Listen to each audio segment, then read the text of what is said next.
Средби со државниот врв, но не и со опозицијата. Председателката на Европската комисија Урсула фон дер Лајен посетата на Македонија синоќ ја почна со работна вечера во Вила Бодно со председателот на државата Стево Пендаровски, а рано утрово продолжува со средба со премиерот Димитар Ковачевски во владата, но на агендата на средби ја нема опозицијата, од која зависи дали до декември ќе бидат или не усвоени уставните измени, пошто ќе се знае дали Европскиот совет ќе донесе одлука заедно со Албанија и Македонија да ја почне втората фаза од преговорите за членство. Според официјалната агенда, но и според неофицијалните информации, средба со опозицијата не е планирана, но планирана е посета на фон дер Лајен на фабрика за преработка на овошје и зеленчук во близина на Скопје, финансирана со европски пари од програмата ИПАРД. Но иако не е предвидено да се сретнат, лидерот на опозицијата Христијан Мицкоски и го испорача на фон дер Лајен своето очекување од незината посета, со забелешка дека очекува тоа да биде пријатно изненадување.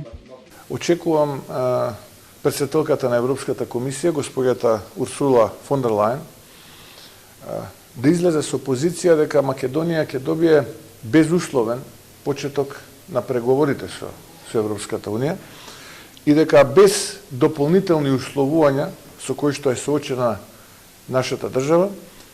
ќе ги отпочнеме преговорите, иако сум свесен за многуте недостатоци кои што ги имаме на домашен план поради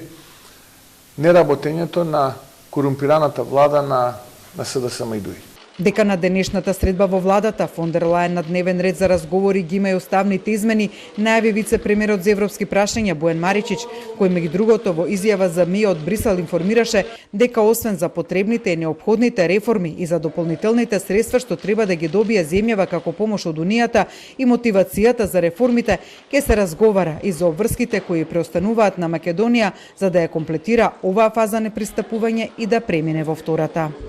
Секој ден покасно, секој доцнење во врска со уставните измени е ден загуба за Северна Македонија, ден загуба за нашите граѓани. По Македонија, балканската турнеја на председателката на комисијата продолжува попладне во Косово, пошто таа ќе ги посети Црна Гора и Србија, а како последна станица е најавена Босна и Херцеговина.